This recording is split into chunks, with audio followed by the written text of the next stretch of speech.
Bonjour Anne-Sophie Yann. Bonjour. Vous avez publié des livres enquêtes exceptionnels sur Bob Marley ou sur Encore Noir Désir, Bertrand Cantat. Voici les derniers jours de Johnny, publié chez Grasset. C'est un livre exceptionnel. On va entendre la voix de Johnny, parce que cette voix-là, c'est une voix absolument incroyable. Mon pays, c'est l'amour. C'est le 51e et dernier album de Johnny. Vous nous racontez ces instants-là où chacun se dit qu'il va mourir.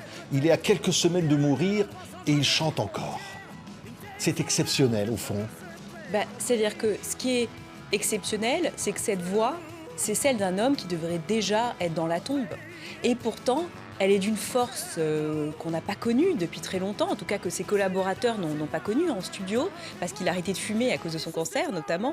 Mais surtout, la force, elle ne vient pas que de ça, elle vient aussi de cette rage de vivre que Johnny a gardé jusqu'aux derniers instants de sa vie. Incroyable. Et là, c'est un homme à qui on a dit il y a plusieurs mois, il vous reste que quelques semaines, 3 mois à vivre.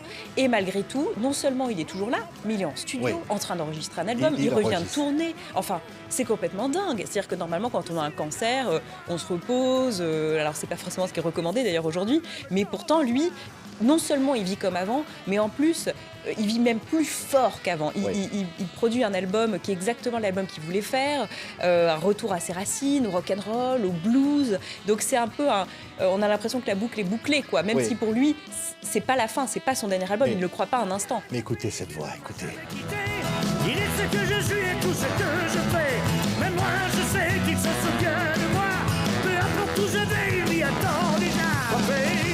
Mais il faut dire, Anne-Sophie, que là, cette voix qu'on entend, il est délabré quand il enregistre. Le jour où il enregistre ça, il est délabré. Exactement, le jour donc, où il va en studio pour enregistrer cette chanson, qui donnera d'ailleurs le titre de l'album, il a subi quand même des traitements qui sont très très lourds. Il a mal partout, tout son corps n'est que douleur. Il prend de la morphine pour essayer vraiment d'aligner un pas après l'autre. Il a même du mal à marcher. Il doit pour la première fois d'ailleurs s'asseoir en studio, ce qu'il n'a jamais fait. Normalement, il sait, Johnny, depuis qu'il ne faut pas oublier que c'était un petit rat de l'opéra, donc il sait utiliser son corps vraiment pour faire circuler l'air. Le coffre de Johnny, son secret, c'est ça, comme Elvis. Il chante toujours debout, les pieds écartés, avec une posture parfaite. Or là, ils sont obligés de lui apporter un tabouret, ce qui pour lui déjà est un signe terrible, pour qu'il puisse chanter. Et pourtant, ça s'entend pas. C'est-à-dire que la voix reste belle, pure, et quand il va au studio, tout le chemin, il souffre, vraiment tout est effort. Et pendant les quelques minutes que dure l'enregistrement de la chanson, le temps est suspendu. Il redevient le Johnny qu'il était et il met tout le monde au tapis. C'est incroyable parce que rétrospectivement, vous repartez en arrière, Anne-Sophie, ce jour où il va rencontrer Patrick Bruel, et il lui dit « Tiens, on m'a trouvé un truc, on m'a trouvé un cancer ». Et il en parle. Et puis il passe à autre chose, il a sa Lamborghini, il veut partir, il a des projets de concert, etc. Il en parle comme si c'était quelque chose d'anodin. Il veut dompter la maladie. Je pense que ce qui est... vous savez, on peut comprendre la force du personnage de Johnny Hallyday que dans son attitude face à la mort. Et ces scènes où il annonce à un de ses meilleurs amis, Patrick Bruel, sa maladie, elles sont très révélatrices de son état d'esprit et de sa psychologie. C'est-à-dire que c'est un homme donc, à qui on vient de diagnostiquer une maladie terrible, un cancer stade 4, qui va nécessiter donc, des traitements durs, longs, difficiles. Et malgré tout, il déjeune avec un copain. Et puis, on dirait que ma voiture est à la fourrière ou je sais pas quoi, je dois refaire ma serrure. Enfin, on a l'impression que c'est une banalité, une question qui est à balayer comme ça. Et puis hop, il passe à autre chose et il revient aux conversations, aux copains, à la musique, etc. Par exemple, un soir dans un restaurant de ses restaurants à Pissus, près des Champs-Élysées, un de ses restaurants favoris, il dit à la fin du repas, tout le monde est là, tout le monde s'amuse. Je crois qu'il y a Jean Reno, il y a d'autres invités. Il dit « Je ne veux pas mourir. Je suis trop jeune, je ne veux pas partir tout de suite. » Et Bruel, les larmes aux yeux, qui lui dit « Mais non, tu vas pas mourir. » Oui, alors c'est des mois plus tard. Donc à ce moment-là, il est vraiment... On s'approche déjà de la mort. C'est à l'automne. Quand il a annoncé sa maladie, c'était au printemps. Mais il a quand même des moments de lucidité. Mais malgré tout, c'est ça qui est très beau avec cette histoire et ces derniers jours. Et l'intensité de ces derniers jours, c'est ces allers-retours aussi de cet homme qui s'accroche s'accroche, qui fait tout, qui fait tout pour vivre, quelques heures de plus, quelques jours de plus, quelques mois de plus, quelques années de plus, mais qui se dit, moi, c'est pas mon premier cancer, c'est pas mon premier pépin de santé, j'ai toujours survécu, j'ai survécu aux accidents de voiture, on lui a tiré dessus, il a survécu au cancer, il a survécu au coma, et il se dit, la mort, je la tiens dans ma main, je mourrai quand je voudrais. Et donc, comme il n'a pas envie de mourir, il pense qu'il tiendra. Et puis avec de temps en temps, évidemment, des moments d'abattement où après il se ressaisit. Mais Oui. il passe de lucidité à déni, à espoir. Enfin, c'est être dans cette tête à ce moment-là, c'est un peu un roller coaster émotionnel, quoi. Oui, c'est une tragédie. Le 10 juin 2017, à Lille, stade de Lille, on va entendre là, c'est Les Vieilles Canailles, cette tournée qu'il veut faire avec ses potes Eddie Mitchell et Jacques Dutronc. Là, c'est la chanson Les Cactus.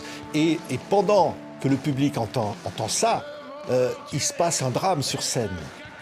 Et Johnny s'accroche soudain au micro, il perd pied. Il perd pied.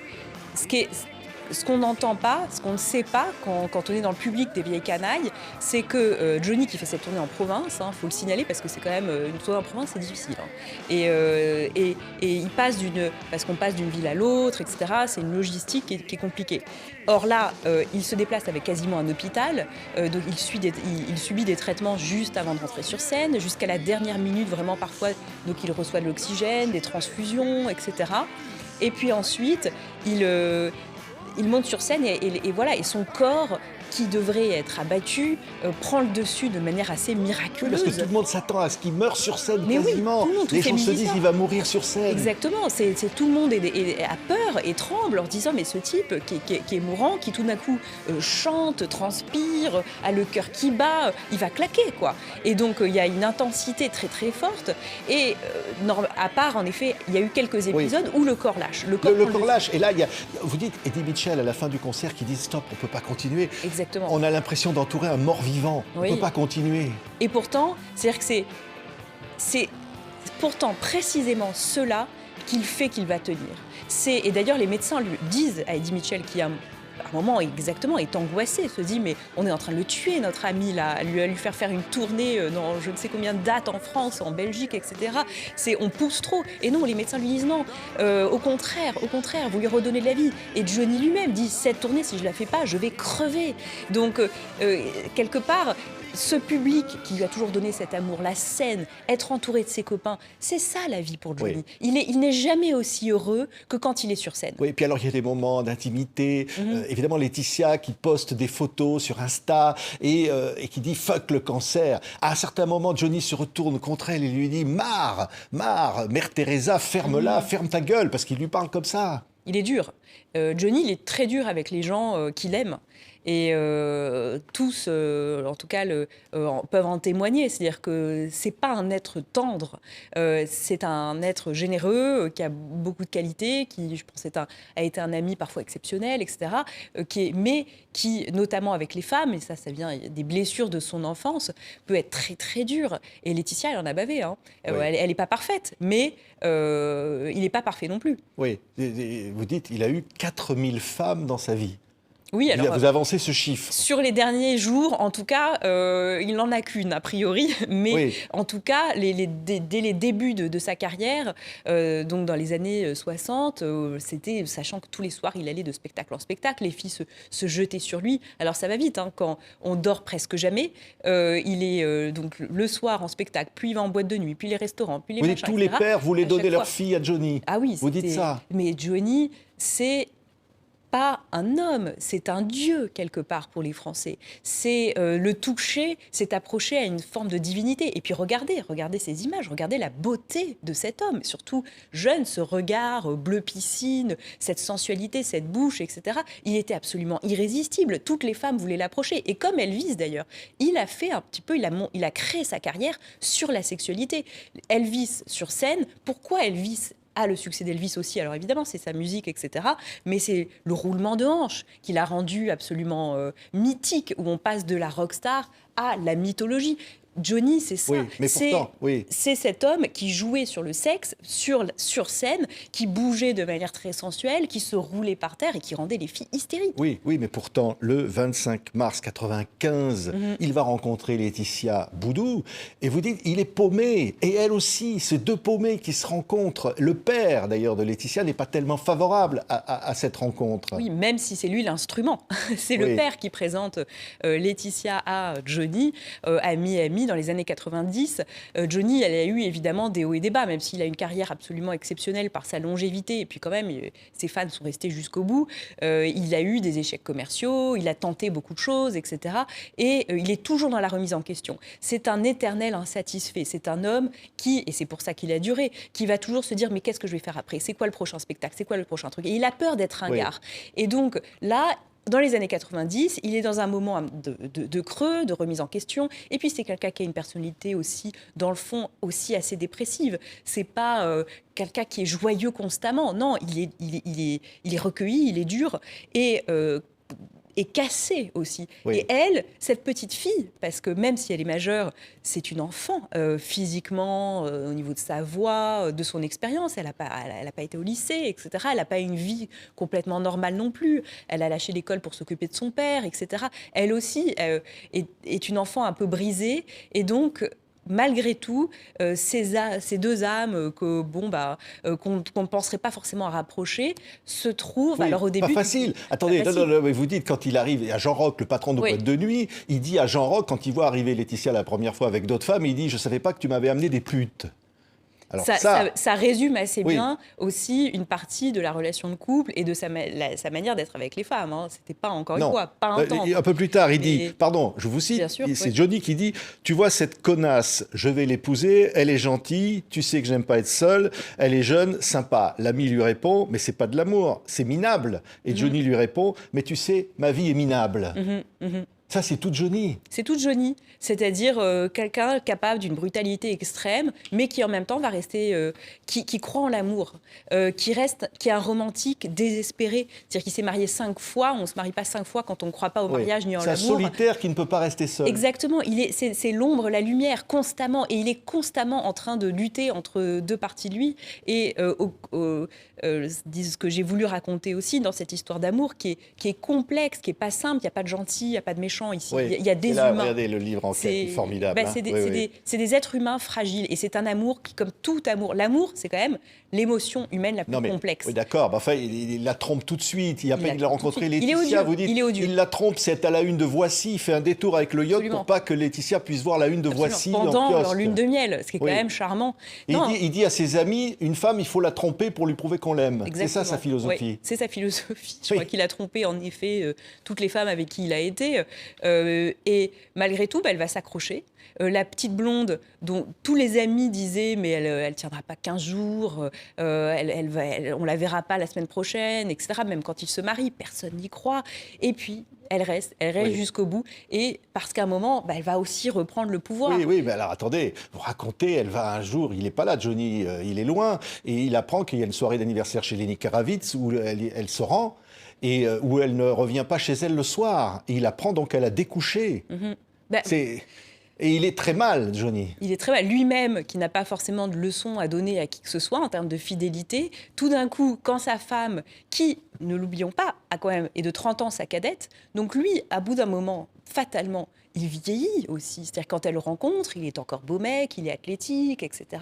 Mais elle, à 40 ans, elle est splendide, elle est au top de sa féminité, elle a trouvé quelque part sa place, un pouvoir dans cette famille. Donc elle le trompe, vous dites clairement, et à un moment, elle le trompe, elle se venge.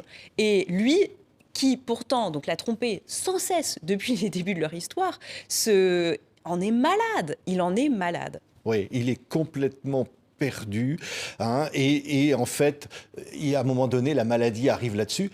À un moment donné, elle lui sauve la vie. il est quasiment dans le coma, elle l'amène à l'hôpital, elle lui sauve la vie. Et là, il y a un avant, un après dans la relation des deux couples. Oui, il y a plusieurs points de bascule et en effet, cet épisode médical où lui tombe dans le coma et elle, toute petite, toute frêle, enfin elle n'est pas petite d'ailleurs, mais plutôt frêle, va traîner le corps de Johnny dans la voiture pour l'emmener à l'hôpital elle-même parce qu'elle n'a pas le temps d'attendre l'ambulance. À ce moment-là, elle va lui sauver la vie. Et donc, le pouvoir se retourne dans le couple et tout d'un coup, lui qui l'a traité si mal, alors il continuera, d'ailleurs il sera pas toujours tendre avec elle, mais deviendra plutôt dépendant de cette femme qui se transforme un peu en infirmière, en assistante, en tout, quoi. Elle prend la place et elle devient tout pour lui. Et alors, il dit toujours « Ah, mais j'ai un album à enregistrer, il est malade. » On va entendre Made in Rock'n'Roll, extrait donc de son 51e et dernier album. C'est toujours très émouvant, évidemment, d'entendre ce disque qui a eu un énorme succès. Et il dit « J'ai des projets, j'ai encore des trucs et tout ça. » Il supporte pas qu'on lui renvoie l'image de la maladie. Il supporte plus du tout cette situation. Il supporte pas l'idée de la faiblesse, en effet. Lui qui a toujours trompé la mort en jouant la roulette russe, en roulant à 100 à l'heure, dans des bolides, etc. L'idée de pouvoir mourir dans son lit, c'est tragique. C'est pas comme ça qu'il pensait partir. Je pense qu'il pensait partir comme il a vécu toute sa vie, de manière grandiose, éclatante, rapide, fulgurante, pas malade avec un masque à oxygène. Enfin, je veux dire, c'est pas. Il est parti finalement comme un homme normal. Et là, c'est aussi dans ces derniers jours que on rencontre Jean-Philippe Smet derrière Johnny Hallyday, c'est-à-dire que l'homme qu'il était, qui est né, etc., c'est les derniers jours, mais c'est aussi presque les premiers qui sont en train de ressortir dans ces premiers jours, et c'est toutes ces fragilités, ces peurs, ces angoisses, donc celles de la mort, celles de la solitude, etc., qui se ressortent à ce moment-là. Oui, et alors à un moment donné, dans un couloir d'hôpital, les médecins prennent Laetitia à part seule, ils lui disent « Laetitia, la guerre est finie ». C'est ça l'expression, c'est ce qu'ils lui disent. La guerre est finie, alors c'est terrible parce que d'ailleurs cette expression, elle est injuste parce qu'on a l'impression qu'une guerre, que le cancer, ce serait une guerre qu'on pourrait gagner. Mais c'est beaucoup trop inégal. Je veux dire, on peut pas se battre. C'est pas parce qu'on s'est bien battu ou moins bien battu. Alors ils se sont bien battus, ce qui fait qu'il a vécu 15 mois et pas 3. Mais le destin n'était pas entre leurs mains.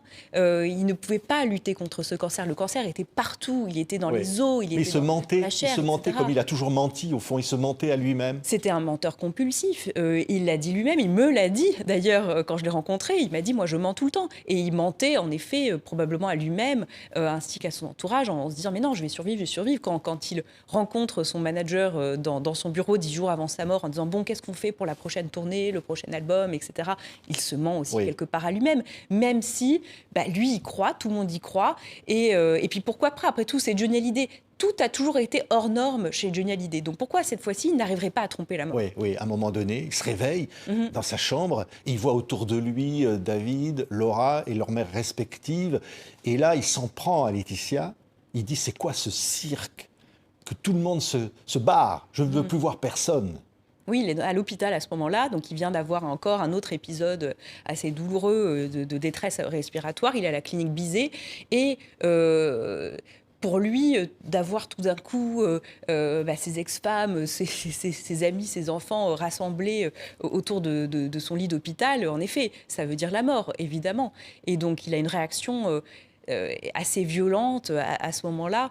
Mais qui résume bien aussi son rapport très ambivalent à la vieillesse, à la mort, etc. Et à ses enfants, parce que là, David, on va entendre 100%, David Hallyday vient de reprendre avec la voix de son père ce titre qu'il avait écrit pour lui et qui racontait au fond un peu leur propre histoire.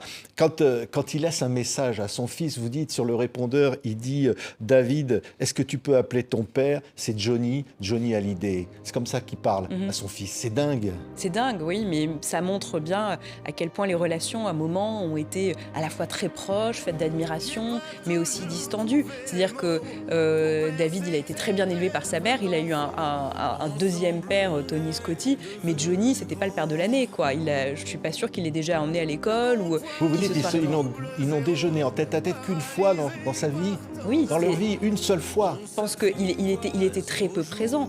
Il l'a pas vraiment élevé. Et il venait, alors il était là pour taper à la porte à 3h du matin avec des musiciens bourrés en disant alors montre tes projets, enfin tes progrès à la batterie, etc. Alors que c'était un soir d'école. Mais c'était pas un super Oui. père. Alors on a beaucoup raconté évidemment, quand on apprend que c'est fini, Laetitia, tout de suite, elle informe Sylvie Vartan, qui va arriver des États-Unis directement, qui va rencontrer Johnny pendant un temps important. On ne sait pas ce qu'ils se sont dit, on a le sentiment en sortant que Sylvie pense que Johnny est sous emprise. C'est ce que vous dites. Oui, alors ce qui s'est dit ce jour-là restera un secret, ce qui est leur seul secret, parce que Johnny et Sylvie, quel couple a été plus médiatisé que ce couple? Ils ont commencé leur histoire d'amour sous les flashs des photographes, ils l'ont continué, tout leur mariage a été comme ça, documenté presque seconde après seconde. Voilà, elle le raconte, qu'ils étaient jamais seuls, jamais seuls, jamais seuls.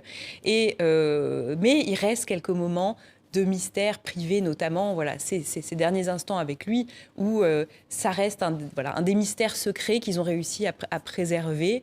Et elle, en effet, se souviendra d'un homme sous emprise, n'étant pas lui-même, sous la coupe d'eux. Oui, mais et lorsque David va vouloir voir son père dans les derniers moments, et là, chacun le sait maintenant aujourd'hui, la porte va rester close. Et en fait, on apprend, vous racontez dans le détail, ça n'est pas Laetitia directement qui dit à David, non, Johnny, ton père ne peut pas te recevoir, c'est le personnel qui vient lui dire. Et en fait, c'est la décision de Johnny. C'est la décision de Johnny. Alors, quelle est la part aussi c'est sûr que les relations entre Laetitia, Johnny, Laura, David n'ont jamais été simples. Peut-être qu'elles l'ont été un petit peu un moment, mais aussi, quelle est la part de Johnny disant « moi, je veux qu'on me foute la paix ». Je veux plus d'ennui, j'ai pas envie d'avoir à me justifier, etc. C'était quelqu'un aussi très lâche. Donc, ce qui est sûr, c'est qu'on n'imposait pas des choses à Johnny. Il était quand même maître de ses décisions. C'est pas un type stupide. C'est lui, à un moment donné, c'est la... Ni grabataire. Oui, c'est la dame de compagnie, enfin de la maison, qui dit non auprès de Jean-Claude Camus, qui lui dit je suis c'est terrible. Johnny a fait une crise en interdisant l'entrée de Laura et Nathalie Baye à sa chambre. Oui, et parce qu'aussi, ces derniers mois, ces dernières années plutôt, il ne les avait pas vus tous les jours. Et tout d'un coup, d'avoir ces enfants qui tapent tous les jours à la porte, pour lui, il dit c'est pas normal. Moi, je veux continuer à vivre comme j'ai vécu avant. Et d'ailleurs, on voit que les derniers jours, il les passe comme il a passé sa vie, avec ses copains, son dernier repas, c'est une langouste cuisinée par Jean-François Piège. C'est-à-dire, c'est la bonne chair, le bon vin, les copains, penser à la musique. C'est pas voir ses enfants tous les jours. Et donc, il veut garder jusqu'à la fin aussi une vie normale, quitte à blesser ses enfants. Mais dans ces derniers instants, il est aussi dans un état d'égoïsme absolu, c'est-à-dire ce qui compte, c'est lui qui lutte contre sa maladie et quels sont ses besoins. Ses besoins, c'est « je veux vivre comme avant ». Et donc, après moi, le déluge... Oui, non, mais quand même, David revient.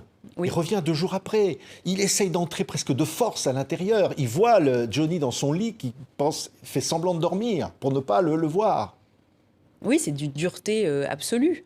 Et on comprend, il y a les clés, en tout cas, dans ces derniers jours, de ce qui va se passer ensuite. Justement, de la guerre des clans, des questions, l'héritage qui va sortir, etc. Tout, finalement, est là. Parce que dans les non-dits, les actes manqués, les lâchetés, les soumissions aux uns aux autres, etc., c'est là que vont se créer les blessures qui vont expliquer ce qui va se passer après. Oui, mais pourtant, il aime Laura. Il lui dit, la dernière fois où il la voit, il lui dit « tu reviens la semaine prochaine ». Or, la porte sera close, elle ne reverra plus jamais son père, il ne la verra pas. Elle ne comprend pas, elle fait une lettre ouverte, elle écrit à son père en quelque sorte. Et elle ne comprend pas. Oui. Pourquoi ? Il part quelque part avec ce secret dans sa tombe, mais Johnny Hallyday, c'est pas quelqu'un, encore une fois, à qui on dictait des choses. Donc je pense que quand il garde la porte close, c'est aussi une manière de se préserver, de préserver l'homme malade, décrépit à ce moment-là, et fragile qu'il est, pour peut-être, a-t-il voulu rester dans les yeux de ses enfants la rockstar, le père exceptionnel qui, certes, n'est pas très présent, mais qui brille dans les concerts, etc. C'est peut-être là le nœud de l'affaire. Mais David va en être réduit à écrire une lettre à son père. Il va aller la remettre. Elle ne lui sera pas remise, cette lettre. Il ne la lira jamais. C'est terrible. Oui, c'est terrible. Tout à fait, c'est terrible. Et en même temps, je pense que chacun de nous qui a été confronté à la fin de vie, surtout avec aussi des hommes d'une certaine génération, etc., qui ont toujours été habitués à ne pas faire de compromis et à vivre comme ils l'entendaient, ont été confrontés. Cette histoire, elle est tellement universelle. C'est l'histoire de l'humanité. C'est l'histoire de notre relation parent-enfant complexe, qui fait mal, où il y a en effet des non-dits, des malentendus, des blessures, de la jalousie, il y a du fric etc. aussi, pardon. Évidemment, mais il y a de l'argent. Vous dites-vous, non, quand il a épousé Laetitia, elle n'a pas épousé un viager. C'était sincère. Mais derrière, il y a beaucoup d'argent. Vous racontez qu'elle dépense avec Johnny jusqu'à 500 000 € par mois dans leur train de vie. Oui, bien sûr, il y a de l'argent. Mais même... Alors évidemment, l'argent accentue les questions de succession. Mais là, ce n'est pas une question d'argent. C'est une question d'enfants qui perdent leur père et d'un père qui part sans dire au revoir à ses enfants. C'est autre chose aussi. C'est pas que du matériel. C'est justement, c'est tout ce qui est indicible, qui fait partie tous les mythes fondateurs quelque part de l'humanité viennent de là. C'est comment se construire quand on n'a pas pu dire au revoir à son père. Et ça, y a beaucoup de gens qui ont été confrontés à ça. Et c'est là où Johnny, malgré le fait que ce soit un personnage absolument hors norme, oui, il dépense 400 000 € par mois, etc., mais à la fin, ça reste un homme avec justement ses faiblesses, ses lâchetés, ses problèmes non résolus. Mais notamment avec ses propres parents. Oui. Et on peut reconnaître à Laetitia, elle a tout fait pour le réconcilier avec sa mère. Il ne voulait plus voir sa mère, il disait que sa mère l'avait abandonné. Et Laetitia va faire venir sa mère au point que Johnny, à un moment, se plaint, dit « J'ai l'impression de vivre dans une maison médicalisée ». Parce qu'il y a sa mère, il y a les grands-mères, Mamie Rock et tout ça qui sont au domicile. C'est ça aussi, Laetitia. Oui, c'est...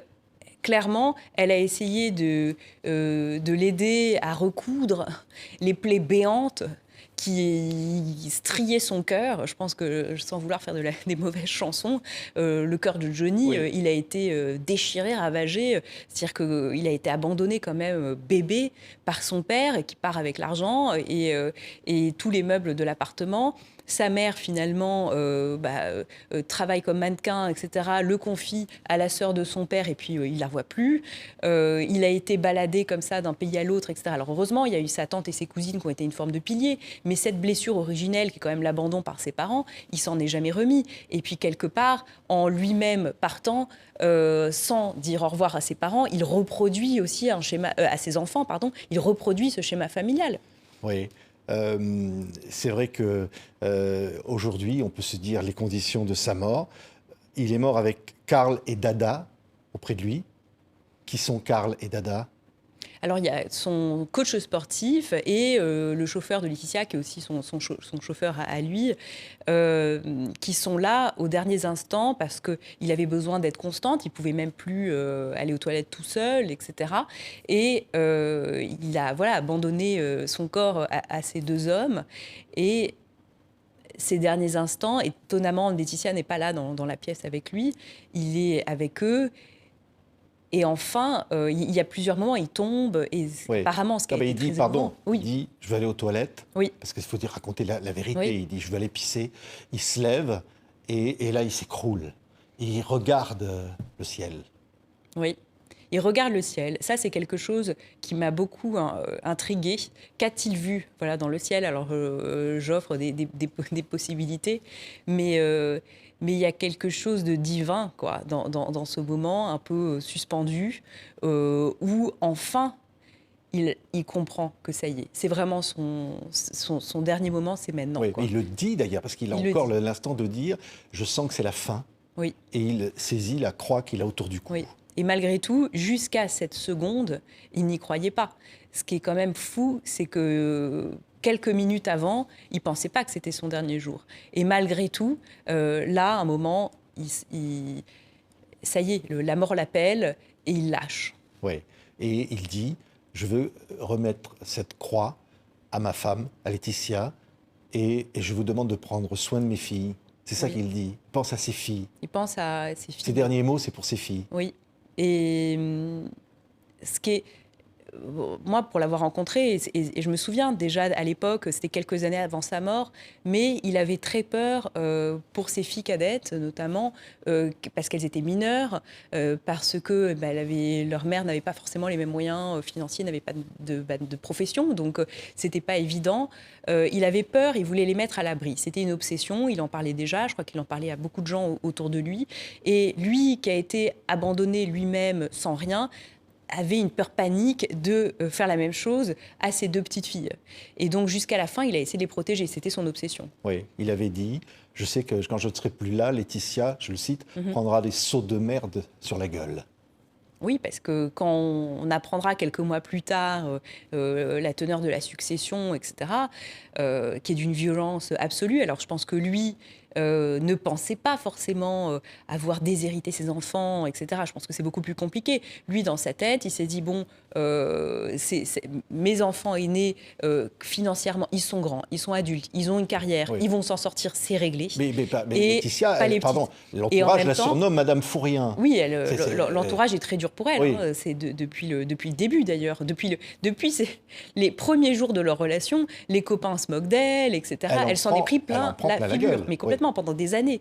Et à la fin, la manière aussi dont il n'a pas parlé à ses enfants, même des dispositions après sa mort, c'est une façon de la jeter sous le bus aussi, de dire, bon, après moi, le déluge, dans une attitude d'égoïsme et de lâcheté totale. Parce qu'à la fin, c'est lui qui a signé ces documents, c'est lui qui a pris ces décisions. Et pourtant, quand il meurt, on a l'impression que la France se divise en 2 camps, de manière d'ailleurs complètement irrationnelle. La France se passionne pour cette affaire, qu'elle vomit aussi son envie, sa jalousie, ses opinions, etc. partout, quoi. C'est-à-dire, c'est un déluge d'opinions. Et on a l'impression qu'il y a un monstre bicéphale qui est Laura Laetitia et que tout s'est joué entre les deux. La réalité est beaucoup plus complexe. La réalité, c'est que le fautif, c'est quand même aussi lui. Alors chacun doit avoir ses parts de responsabilité. Donc, vous dites, mais lui, on n'imposait pas à Johnny, on ne disait pas à Johnny ce qu'il avait à faire. C'était pas possible. Tous les gens de son entourage, notamment professionnels, le disent. Que, par exemple, lors de la tournée des Vieilles Canailles, il a voulu que, malgré les conseils de son manager, il a voulu séparer les revenus en 3 parts égales. Et ben voilà, le manager a dit, Sébastien Farand, OK, on sépare en 3 parts égales parce qu'on ne discute pas, quelque part, les ordres de Johnny. C'était pas quelqu'un qu'on pouvait manipuler, je pense, facilement, mais c'était aussi quelqu'un d'une grande lâcheté, qui voulait avoir la paix, qui voulait pas fuir, disons, les ennuis, les disputes, les machins, et a-t-il voulu faire plaisir aux uns aux autres pour se dire, moi, les histoires d'argent, parce que ça aussi, on le sait, les histoires d'argent et Johnny, ça fait 2, ils s'en foutaient complètement, et pas parce qu'il était bête, parce que ce qui l'intéressait, c'était la musique, les copains, le bon temps, c'était pas le business. Et donc, qu'il ait pu signer des papiers sans prendre vraiment attention, c'est possible. Je ne dis pas que c'est ce qui s'est passé, mais c'est une possibilité. Oui, on va entendre, pour se quitter, une chanson écrite avec Michel Berger, album mythique. La chanson, c'est Les chanteurs abandonnés. Ça raconte bien, d'ailleurs, tout ce qu'on vient de dire. Vous citez sur la dernière, peut-être, chanson écrite et enregistrée par Johnny Hallyday. Il dit « Ce que je suis, je l'ai arraché à la vie. Ce que je suis, je ne suis qu'un cri. » Et ce sont presque les derniers mots chantés de Johnny. Et ça dit tout, en fait. Ça dit tout. Le Johnny Hallyday sur scène, c'était ça. C'était ce cri qui partait des viscères, quoi. Et c'est pour ça qu'il nous touchait autant. Parce qu'il puisait dans ses propres faiblesses, dans ses propres démons, pour interpréter des chansons comme si il s'ouvrait les veines sur scène, quoi. Quelque part, on a l'impression que chaque douleur qu'il chantait, il les revivait encore à nouveau. Ça se voyait sur son visage, sur son corps, etc. Et donc, quelque part, pour nous, public, c'était d'une vertu cathartique exceptionnelle. Et c'est pour ça que chaque Français, je pense, a des chansons de Johnny qui ont ponctué leur vie, qui ont l'amour, les ruptures, la perte des êtres aimés, l'envie de vivre, l'envie d'avoir envie, enfin tout ça, ça nous a accompagnés parce qu'il les chantait, c'est comme s'il nous accompagnait. Oui, il y avait le titre d'un film qui s'appelait « Qui es-tu, Johnny ?» Oui. On se pose encore la question. Qui était-il? Les derniers jours de Johnny est publié chez Grasset. C'est un livre enquête absolument exceptionnel. Et vous nous le faites vivre, Johnny, comme s'il était là, comme si on allait le voir. Vous racontez ça vraiment dans le détail. Et c'est romanesque et c'est incroyable, un portrait incroyable. Anne-Sophie Yann, merci d'avoir été avec nous. Merci à vous. Tout